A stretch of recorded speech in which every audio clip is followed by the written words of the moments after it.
Mi padre insistió en ser el anfitrión de mi cena de cumpleaños este año. Dijo que estaba muy atrasado, que era su manera de fingir que el silencio del año pasado nunca sucedió. Reservó una habitación privada en un asador a las afueras de la ciudad. Manteles blancos, sillas pesadas, camareros con servilletas sobre sus antebrazos. Demasiado. Pero de nuevo, esa era su firma. Teatralidades envueltas en una sinceridad forzada. Llegué 10 minutos antes. Como siempre, mi hermana Nora ya estaba allí, mirando su teléfono, con el vino intacto. Mi madre apareció después, llena de disculpas y perfume. Luego él, chaqueta del traje desabrochada. Un bronceado más marcado de lo que debería haber sido para noviembre. Sonrisa demasiado amplia para alguien que no había llamado en meses. El camarero trajo una botella de tinto que mi padre seleccionó él mismo. Algo audaz, dijo, sonriendo. Esta noche exige una celebración. Pedimos comida, filetes, espárragos, una cola de langosta por diversión. Y hablamos en fragmentos cautelosos. Nora mantuvo las cosas a flote preguntando sobre mi trabajo, la renovación de la casa, si todavía estaba saliendo con cómo se llama. Mi padre no preguntó nada, solo sonrió, asintió y siguió mirando hacia el bar. Entonces, cuando estaban retirando los platos, se puso de pie. Me gustaría hacer un brindis, dijo, ya sirviendo de una segunda botella que nadie pidió. Por mi hijo, 33 hoy. Independiente, inteligente, motivado. Todas las cosas que tal vez no haya dicho en voz alta. Pero siempre creí. Llenó cada vaso con precisión deliberada. El mío al final. Su mano se detuvo sobre él, por un segundo demasiado largo. No hizo contacto visual.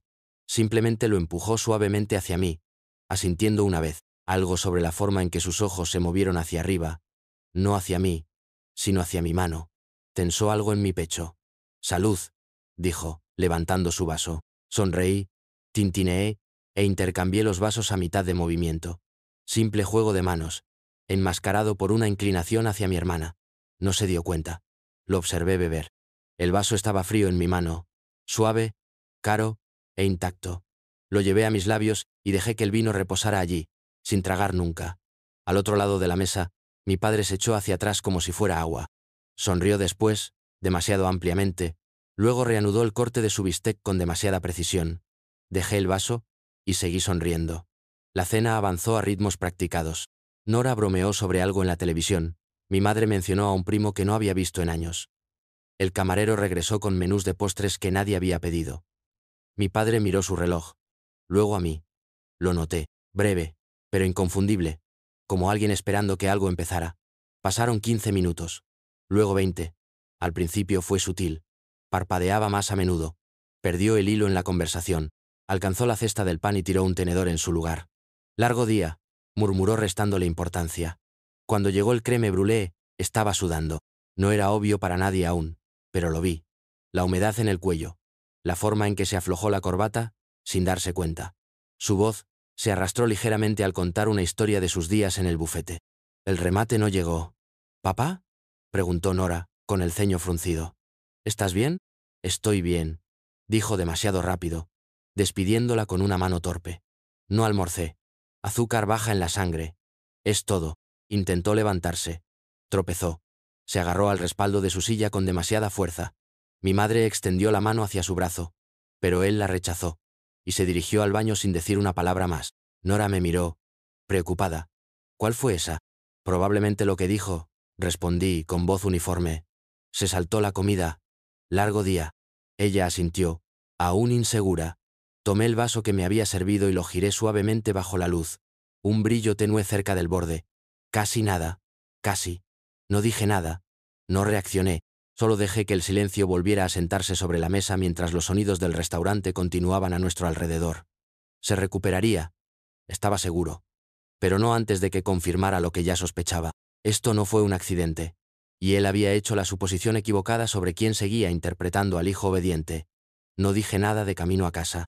Nora se ofreció a conducir el coche de papá, para que descansara, pero él insistió en que podía arreglárselas.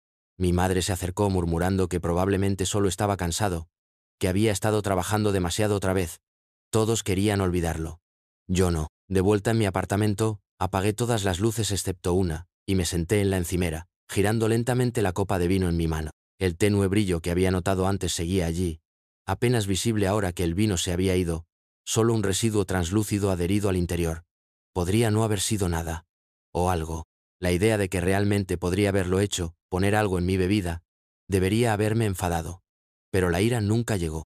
Solo el zumbido bajo de la conciencia, el frío tirón de los viejos instintos que afloraban. Siempre había sido un maestro de las apariencias, el tipo de hombre que creía que el control era amor y la obediencia, respeto. Al crecer, no gritaba, no necesitaba hacerlo. Dejó claras las expectativas a través del silencio y las consecuencias. Una B+ significaba una semana sin aparatos electrónicos. El sarcasmo se ganaba una puerta de dormitorio cerrada. Cuando entré en la escuela de arte, no lo prohibió. Simplemente cortó la cuenta de ahorros y me dijo que aprendería más rápido sin una red de seguridad. Mi primera novia desapareció después de que la apartara para hablar. Nunca obtuve los detalles, pero dejó de devolver mis llamadas 2 días después. Cuando comencé mi propio negocio, lo llamó un pasatiempo con facturas. Cada vez que presionaba por la independencia, respondía con ofertas disfrazadas de favores. Dinero que no pedí. Conexiones que nunca utilicé. Siempre venía con la misma frase: solo quiero lo que sea mejor para ti. Solía creer eso. Pero esta noche, mientras me sentaba con el vaso en la mano y el residuo mirándome fijamente, lo sabía mejor. Esto no fue un error. No fue agotamiento, ni azúcar en la sangre, ni estrés. Él había vertido esa bebida con cuidado. Me vio levantándola. Esperó algo. Y no iba a dejarlo pasar. El vaso todavía estaba caliente por mi palma mientras lo envolvía en una servilleta de tela y lo deslizaba al bolsillo de mi abrigo.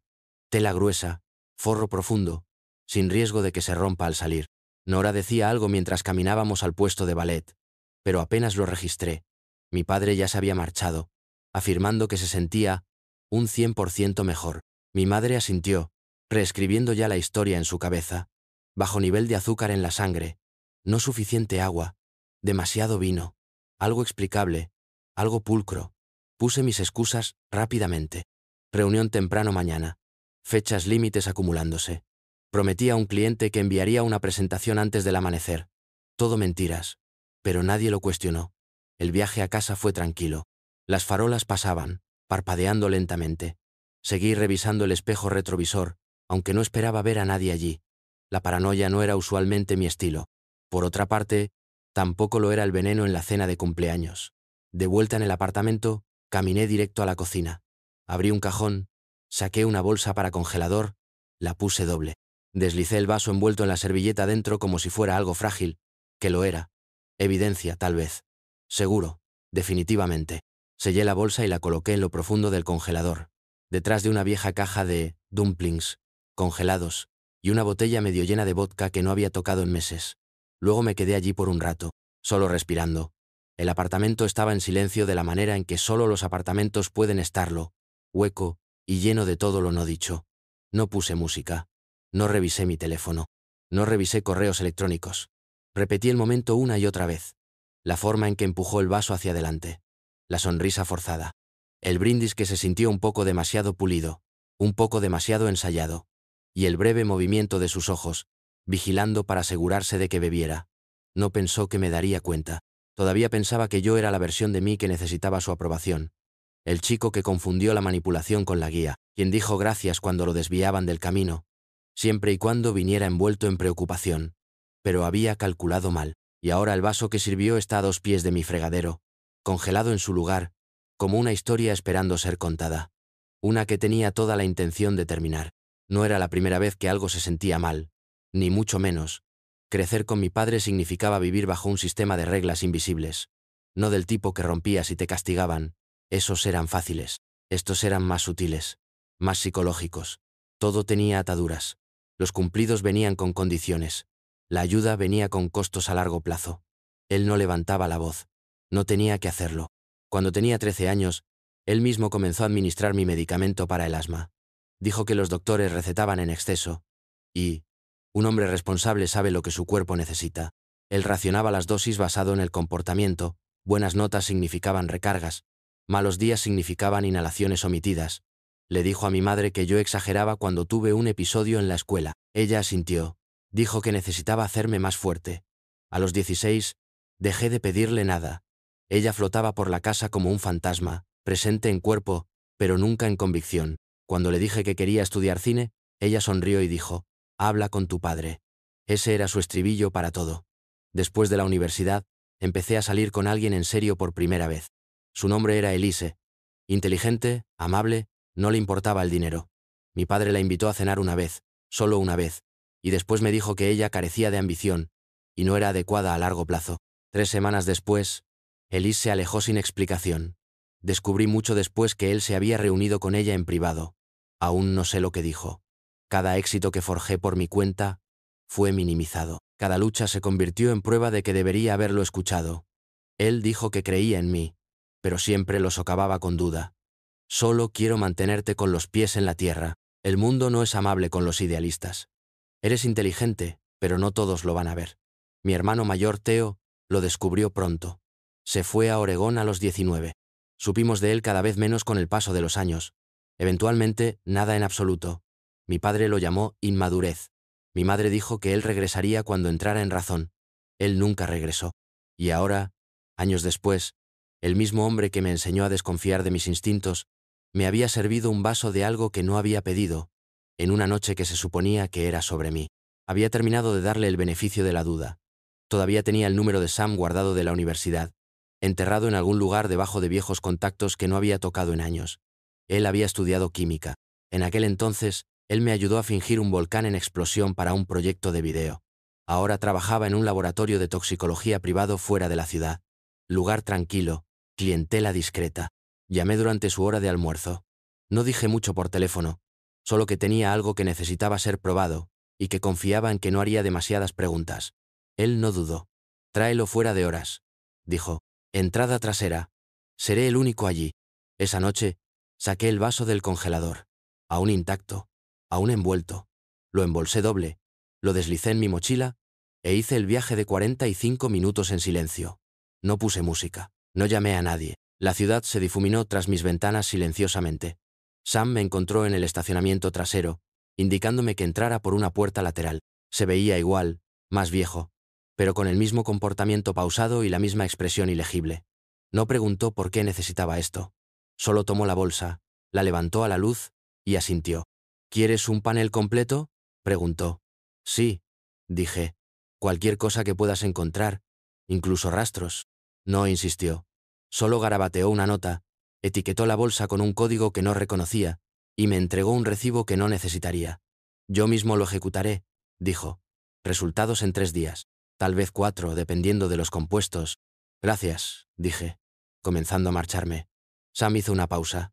¿Es esto algo por lo que debería preocuparme? Me detuve en la puerta, pensé en mentir, luego negué con la cabeza. No, solo algo de lo que necesito estar seguro. No sonrió. Solo asintió una vez. Conduje a casa con el peso del vaso vacío reemplazado por algo más pesado. No exactamente miedo, ni siquiera anticipación, solo una especie de espera en la que me había vuelto demasiado bueno con los años.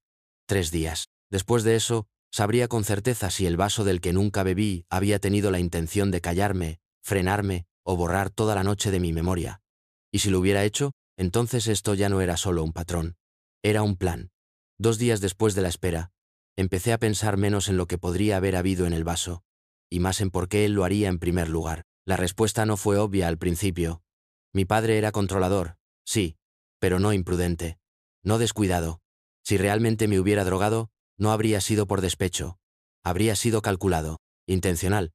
Así que volví, mentalmente, luego literalmente, a través de las últimas conversaciones que habíamos tenido.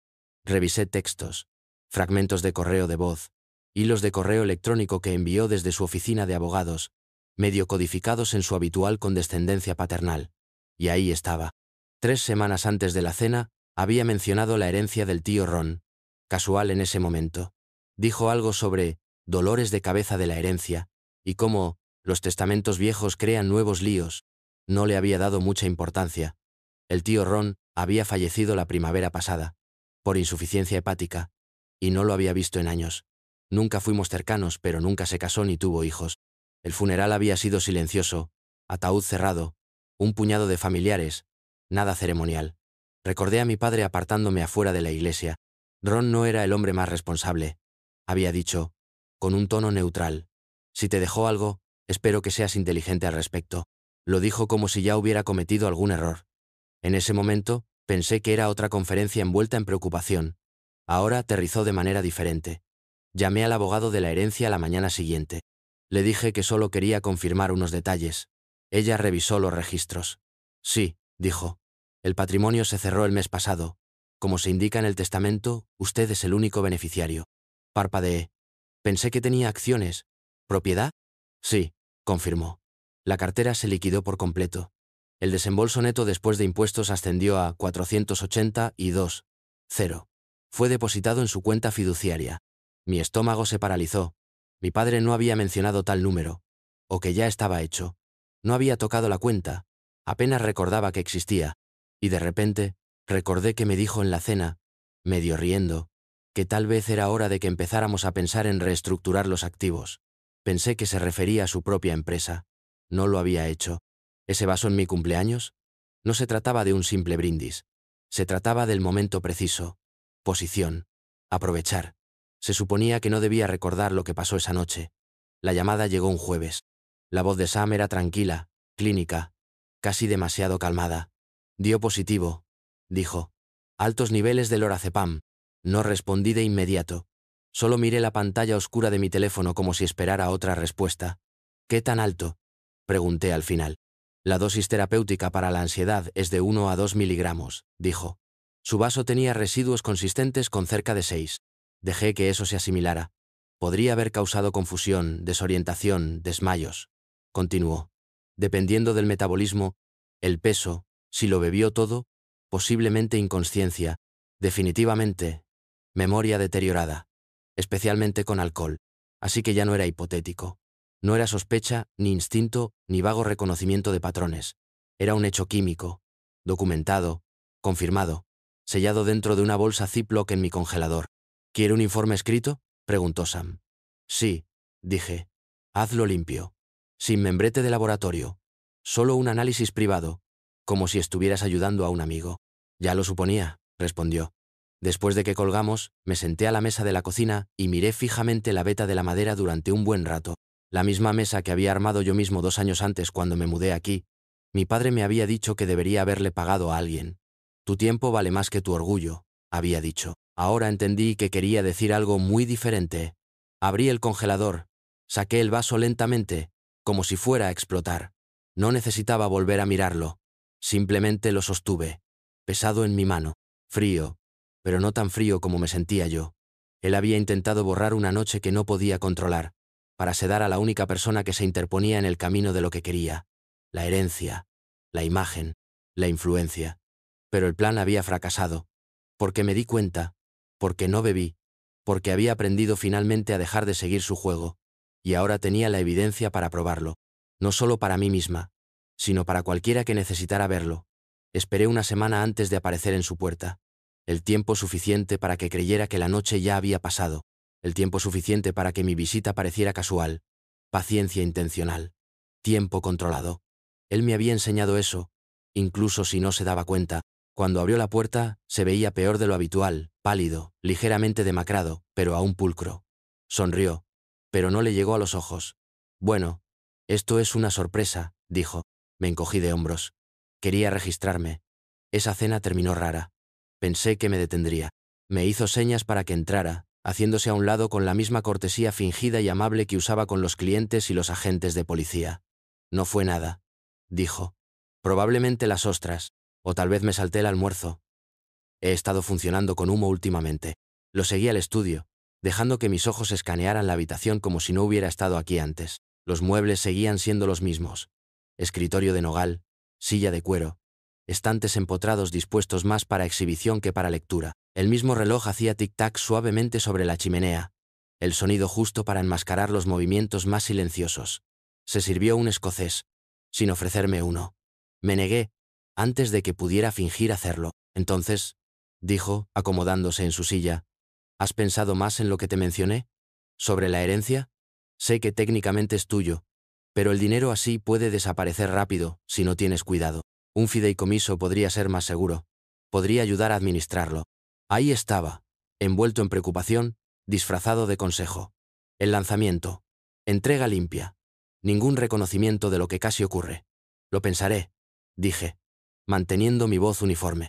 Él asintió, satisfecho. Tomó un largo sorbo de su bebida. Me incliné ligeramente hacia adelante, dejando caer mi bolso junto al escritorio. Lo abrí, saqué un cuaderno de cuero que había traído como tapadera. Y debajo de eso, metida en el lomo, una pequeña grabadora de voz no más grande que un llavero. La deslicé bajo el borde del escritorio, mientras me movía para tomar un bolígrafo. Él no se dio cuenta. O tal vez no le importó. Hablamos durante otros 15 minutos. Trabajo, el clima, algún caso que estaba mediando. Cuando me fui, me dio una palmada en la espalda y dijo: «Me alegro de verte por aquí». Sonreí. Pero la grabadora todavía estaba funcionando debajo de su escritorio. Tomó 2 días antes de que obtuviera lo que necesitaba. Esperé hasta que se fuera a su partido semanal de squash, a la misma hora todos los jueves. Volví a entrar con la llave de emergencia aún escondida detrás de la caja de fusibles afuera. No la había cambiado. Eso me dijo que todavía me subestimaba. La grabadora estaba justo donde la había dejado. Luz de la batería parpadeando. La metí en el bolsillo de mi abrigo y me fui sin tocar nada más. De vuelta en casa, la conecté a mi laptop y escuché a través de un par de audífonos. Al principio, era estática y silencio. Unos pocos crujidos de silla, el leve tintineo de vidrio sobre madera, hojas pasando. Luego, pasos. Su voz. Sí, pasó ayer. No, no mencionó nada. Una pausa. No creo que sospeche. Lo interpreté con calma. Más inteligente de lo que le di crédito. Mi mandíbula se apretó, pero me quedé quieta. Dejé que siguiera reproduciéndose. «¿No se lo bebió?», dijo, ahora más callado. Lo observé, y no tragó. Cambié los vasos, creo. Sutil. Está aprendiendo. Otra pausa. Entonces, tendremos que intentar algo más. Tal vez el ángulo del papeleo no está orientado a los detalles. Puedo usar eso. O presionar con la presión financiera. Hacer que entregue el fideicomiso para protección. Lo que sea necesario. Silencio, excepto por un zumbido bajo. Quienquiera que fuera con quien estaba hablando no estaba en altavoz. No, no se lo he dicho a Lorraine. Ella no entendería. ¿Y si esto sale mal? Quiero distancia. Lorraine, mi madre. Haré que Alan redacte una versión de la reestructuración que parezca limpia. Me debe un favor por lo de Westbrook. Alan, abogado de la familia, siempre jugó en ambos bandos. Pausé la reproducción. Ahí estaba. No solo confirmación, sino estrategia. Esto no había sido un lapsus de juicio único. Era un proceso. Coordinado. Premeditado. Un vaso drogado era solo el paso 1. Cuando eso falló, ya estaban planeando el paso 2. Dejé que la grabación se reprodujera hasta el final, avanzando rápidamente por el silencio, el silbido casual de su respiración, mientras garabateaba algo. Luego expulsé la grabadora, etiqueté el archivo y lo copié 2 veces. Una copia se quedó en mi computadora portátil. Una fue a la unidad encriptada que guardaba en una caja ignífuga debajo de la cama. No estaba lista para confrontarlo. Todavía no. Pero cuando lo hiciera, no vendría con las manos vacías. El problema de ser criada por alguien que manipula para ganarse la vida es que aprendes a revisar todo 2 veces. Contacté a la abogada original que manejó el patrimonio del tío Ron, Gail Hirschman. Su nombre había estado en el papeleo cuando firmé los documentos preliminares, pero cuando revisé más recientemente, todas las comunicaciones provenían de una oficina diferente, una firma que no reconocí. Mi padre lo había llamado una referencia durante el funeral. Dijo que los registros de Ron eran un desastre y que Gail se había retirado. No lo había hecho. Ella contestó al tercer timbre, educada, pero cautelosa. Me volví a presentar, le dije que tenía algunas preguntas de seguimiento sobre la herencia. «Usted es la beneficiaria», dijo, con voz firme. Todo pasó por la legalización sin problemas. ¿Hay algún problema? Solo atando cabos sueltos. Dije. Quería confirmar el rastro del documento. Ella suspiró. Fui removida del caso 3 semanas después de presentar la recomendación de desembolso inicial. Su padre dijo que usted pidió que alguien más lo manejara. No lo hice. Le pregunté si tenía registros de alguna enmienda de documento. Hubo una pausa. Entonces, sí, en realidad, un borrador sin firmar apareció a mitad del proceso. Una adenda que habría dividido la herencia entre usted y su padre. No fue debidamente archivado. Sin firmas. Parecía sospechoso, honestamente. Lo ignoramos. Le pregunté si todavía tenía una copia. La tenía. Hice que me lo enviara. El PDF adjunto mostraba una enmienda redactada a mi nombre, con una versión temblorosa de mi firma en la parte inferior. Fuera de centro. Ligeramente incorrecta. El nombre en la esquina inferior era Alan Friedman, el antiguo socio de mi padre. El mismo mencionado en la grabación de voz. Le di las gracias a Gail y terminé la llamada. Esa noche, imprimí cada documento que tenía. Papeleo del patrimonio, la enmienda fraudulenta, el informe de toxicología y una transcripción del archivo de audio. Etiqueté cada uno y los sellé en un sobre. Luego envié un mensaje de texto a mi madre, Nora, y a mi padre. Cena familiar. Mi casa. Domingo por la noche. Todos. No negociable. Nadie lo discutió. Conocían su tono. La cena empezó como siempre, demasiado cortés. Mi madre hizo un comentario sobre la mesa. Mi padre sirvió vino. Nora preguntó por el trabajo. Respondía todo en tonos entrecortados y neutrales, dejando que la charla trivial se acumulara como hojas secas. Esperé hasta el postre. El comedor estaba tranquilo, salvo por el raspado de los tenedores y la tos ocasional. Mi padre estaba contando una historia sobre un viejo cliente cuando me estiré debajo de la mesa. Saqué un pequeño altavoz Bluetooth y lo puse sobre el mantel. Nadie se movió. Toqué mi teléfono una vez. La grabación empezó a reproducirse. Él no bebió. Cambié los vasos, creo. Más inteligente de lo que pensaba. El tenedor de mi madre se detuvo en el aire. ¿Tendremos que intentar otra cosa? Tal vez el ángulo del papeleo no se fija en los detalles. ¿Puedo usar eso? Nora parpadeó, congelada. La mandíbula de mi padre se tensó. Alan, ¿puede redactar una versión de la reestructuración que parezca limpia? Me debe un favor del asunto de Westbrook. Dejé que se reprodujera hasta el final. Entonces, silencio. Durante 10 segundos completos, nadie dijo nada. Entonces mi padre se inclinó hacia adelante, lento y deliberado. ¿De qué me estás acusando exactamente? No te estoy acusando, dije con calma. Te estoy documentando. Él abrió la boca. Lo interrumpí, colocando una carpeta sobre la mesa y deslizándola hacia mi madre. Informe toxicológico. 6 miligramos de lorazepam. En la bebida que me serviste en mi cumpleaños. Otro papel. Una enmienda sin firmar al testamento del tío Ron. Firma falsificada. Presentada a través de tu amigo Alan. Mi madre lo miró. Realmente lo miró. Y por primera vez en años, no asintió con la cabeza en señal de acuerdo. Nora se levantó y caminó hacia la cocina sin decir palabra. Mi padre mantuvo sus ojos en mí, furia tras ellos. Pero ninguna negación. Ninguna disculpa. Solo silencio. No quiero nada de ti, dije. Pero si te acercas a mis finanzas, mis cuentas o mi vida de nuevo, esto va a la policía, al colegio de abogados y a la prensa. Aún así, no dijo nada. Finalmente, se levantó. ¿Debería irme? Sí, dije. Deberías. No miró atrás. Y nadie le detuvo. Vino a mi apartamento a la mañana siguiente. Sin advertencia, ni mensaje de texto. Solo el golpe, agudo, 2 veces. Como si aún viviera en un mundo donde la gente le respondiera por reflejo. Abrí la puerta, pero no lo invité a entrar. Él pasó junto a mí de todas formas. No sé a qué juego crees que juegas, dijo, con los ojos escaneando el apartamento como si le ofendiera. ¿Pero esta cacería de brujas? Se acaba ahora. No respondí. Simplemente fui a la cocina y me serví una taza de café. Dejé la suya vacía. Editaste esa grabación, continuó. Cortaste fragmentos de conversación. Sacaste cosas fuera de contexto. Crees que eres inteligente. Pero esto es un caso flagrante de trampa. Me apoyé contra el mostrador y bebí un sorbo. ¿Entonces tu voz en la cinta era falsa? Él no respondió. ¿No dijiste esas cosas sobre mí? ¿Sobre la confianza? ¿Sobre Alan? Su rostro se tensó. Incluso si lo hice, nada de eso era ilegal. Fue una conversación entre amigos. Estás sacando esto de proporción. Dejé la taza con cuidado. Lo he documentado todo. Dije. Marcas de tiempo. Correos electrónicos. La enmienda. El informe del laboratorio. Sé que intentaste drogarme. Sé que falsificaste esa firma. Y sé exactamente por qué. Empezó a hablar, pero levanté una mano.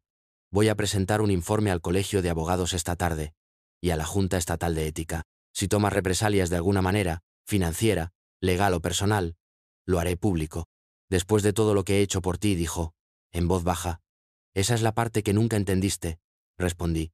No lo hiciste por mí. Lo hiciste para mantener el control. Me miró como si fuera alguien a quien jamás había visto antes. Entonces, por primera vez en mi vida, retrocedió. Estás destrozando a tu familia. No, dije. Finalmente la estoy manteniendo a salvo. Se fue sin decir una palabra más. Cerré la puerta con llave tras él, borré su número y bloqueé todos los alias conocidos que usaba para contactarme. Luego llamé al colegio de abogados y programé la revisión del informe. El control termina cuando el silencio acaba. Y terminé de estar en silencio. Theo respondió al segundo timbrazo. Hubo una larga pausa después de que dije su nombre. Podía oír ruido de fondo. Viento. Un perro ladrando. Tal vez una radio. Entonces su voz, cautelosa, aunque no desagradable. Ha pasado un tiempo. Así es, dije. No habíamos hablado en casi 8 años. Se marchó sin fanfarria. Simplemente empacó una maleta, reservó un billete de ida a Oregón y dejó de devolver las llamadas. En ese momento pensé que fue cruel. Ahora lo entendía. Quería decirte algo, dije. Y así fue. Todo eso. La cena de cumpleaños. El vaso. La cinta. El testamento falsificado. La caída cuidadosamente planeada de nuestro padre. Theo escuchó sin interrumpirme. Cuando terminé, dijo en voz baja. Sí, eso encaja. ¿Lo sabías? Sabía lo suficiente. No sobre el dinero. Pero por su forma de operar, nada es nunca para tu beneficio. Solo siempre para el suyo. Hablamos casi 1 hora. Al final, me preguntó si yo estaba bien. No sabía cómo responderle. Estoy llegando a eso, dije. En los días siguientes, comencé a reconstruir, no con venganza, sino con claridad. Me puse en contacto con mi banco y congelé todas las cuentas compartidas. Remitió cada tarjeta. Configuré nuevos inicios de sesión en línea con autenticación multifactor. Contraté a un nuevo abogado que no conociera a mi padre. Revisamos el fideicomiso, reescribimos los términos del beneficiario y revocamos cualquier poder notarial inactivo. Llamé al abogado de la herencia y presenté una alerta de fraude en la documentación de la enmienda. Le envié una versión editada del informe toxicológico a mi madre, junto con una nota que simplemente decía: «No tienes que creerme, pero esto pasó». Ella no respondió. Estaba bien. Ya no estaba haciendo esto por ella.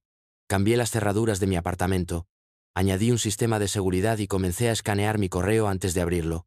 ¿Paranoica? Quizás. Pero esta vez, quería ver venir los problemas antes de que llegaran a mi puerta. Había dejado pasar tanto a lo largo de los años en nombre de la familia. Lealtad. Tradición. Pero ahora, estaba trazando una línea, no con ira, ni siquiera con dolor, sino con una tranquila resolución. Mi padre había intentado borrar mi memoria. En cambio, la agudizó. Y tenía la intención de recordarlo todo. 3 semanas después de la confrontación, recibí un mensaje. No una llamada, no un correo, una carta impresa, escrita a máquina, por supuesto, en su fuente serif habitual, doblada cuidadosamente en tercios y metida en un sobre sin remite. La escritura a mano al frente era inconfundiblemente suya. Precisa, equilibrada, controlada. No lo abrí de inmediato. Lo dejé en la encimera durante horas. Hice café, limpié el lavabo, saqué la basura, regresé, lo miré de nuevo, como si pudiera desaparecer si esperaba lo suficiente. Finalmente, deslicé mi pulgar bajo la solapa y desplegué la página. Era todo lo que esperaba. Un tono de reconciliación superpuesto a amenazas veladas. Ninguna disculpa, por supuesto. Solo frases como «no escalemos esto más» y «ambos hemos cometido errores». Una sugerencia de que nos reunamos en persona para discutir un posible camino a seguir. Él usó la palabra malentendido 3 veces. Lo leí una vez, luego otra vez, más lento. No porque no estuviera segura, solo para dejar que confirmara por completo lo que ya sabía. Él no lo sentía, ni siquiera estaba sorprendido. Para él, esto no era traición, eran negocios, una negociación fallida, un paso en falso en una dinámica de poder que aún pensaba que podía restablecer. Doblé la carta de nuevo en tercios y la dejé caer en la basura sin contemplaciones. Ningún ritual, ninguna respuesta. Solo la gravedad haciendo lo que mejor sabe hacer, tirar las cosas hacia donde pertenecen. Lo extraño fue que no sentí ira, ni siquiera tristeza. Solo claridad, el tipo que viene cuando dejas de desear que las personas fueran diferentes y finalmente empiezas a creer lo que te han mostrado una y otra vez. Este no era un punto de quiebre, fue una revelación. Mi padre no me perdió la noche que vertió algo en mi vaso. Me perdió hace años. En cada conversación que sonaba a preocupación pero llevaba el peso de una transacción. En cada afecto retenido, cada favor condicional, cada momento en que eligió el poder sobre la conexión. Él simplemente nunca se dio cuenta hasta ahora. Algunas personas dicen que la sangre es más espesa que el agua, pero el veneno fluye igual de rápido. Y he aprendido a dejar de beber de la copa. Esta historia fue intensa, pero esta historia del lado derecho es aún más loca.